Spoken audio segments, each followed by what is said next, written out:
This is Southerland, FTT122, Week 6, Assignment 6, using everyday objects to demonstrate and explain the following terms. Trajectory and sights.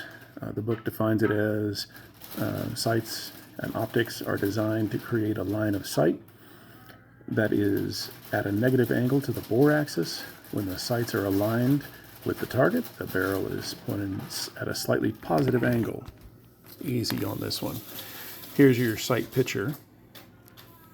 Here's your line of sight is this bottom line. There's your target. And your sights are at that positive angle to the target.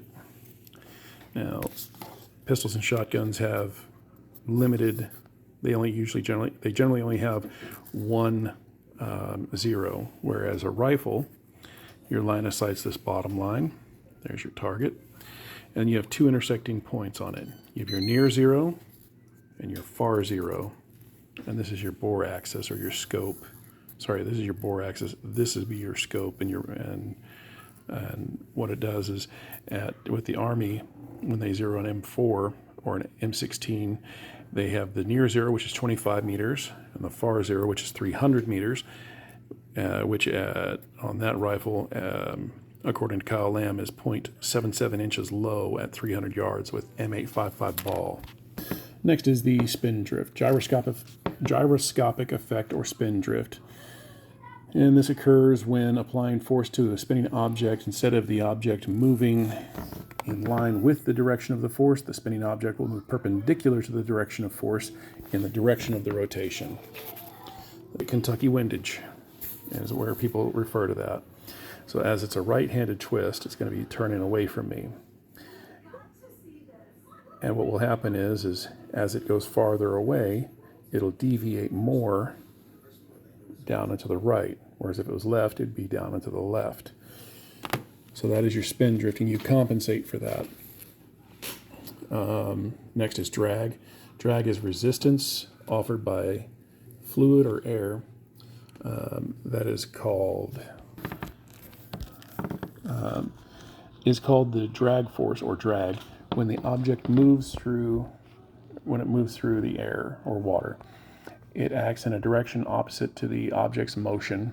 Because its resistance to motion, drag tends to slow down the object.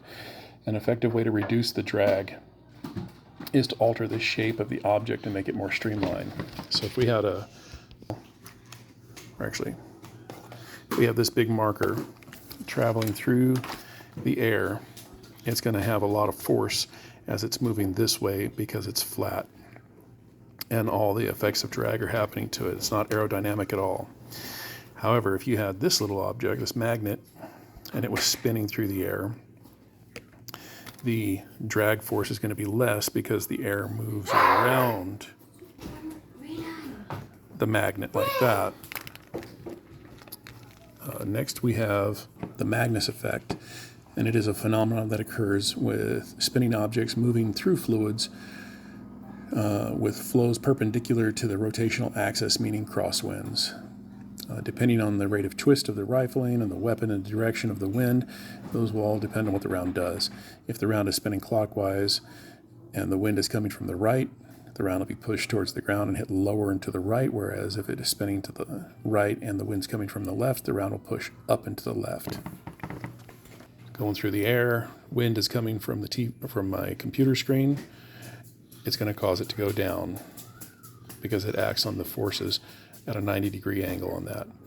Whereas on the other side of that coin, if it's spinning to the right and the wind comes from my direction towards the computer screen, it'll cause it to roll up.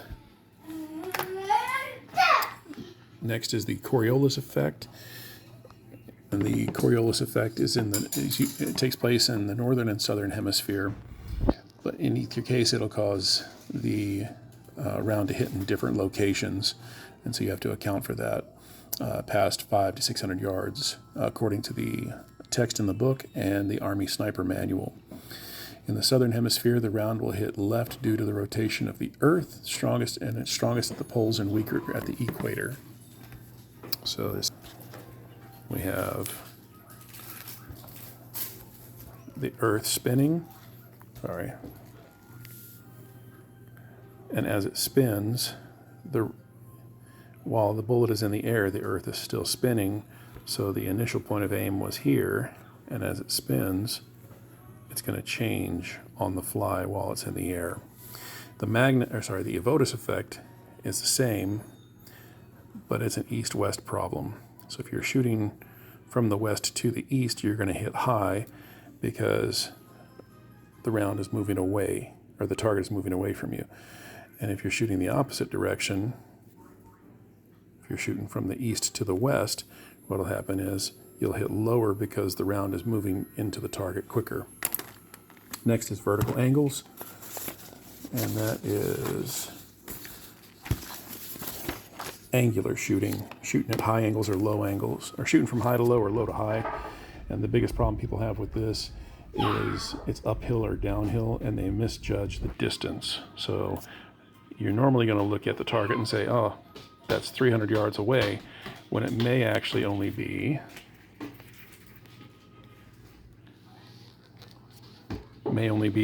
200 yards away. And the problem is the greater this distance here, it's going to go and you're going to miss low every time. Well, you're going to hit high because you're overestimating the range. Last is the transonic bullet, or the transonic ballistic performance. And this occurs when the round is traveling through the air. It's going supersonic, then it drops down to when the effects of gravity are fighting on it, or the drag, it slows the round down. And then when it starts to wobble. And then when it comes down to the subsonic level, it stabilizes a little bit more, but it's still not where you want it to be. So this is Keelan Southerland. Thank you very much.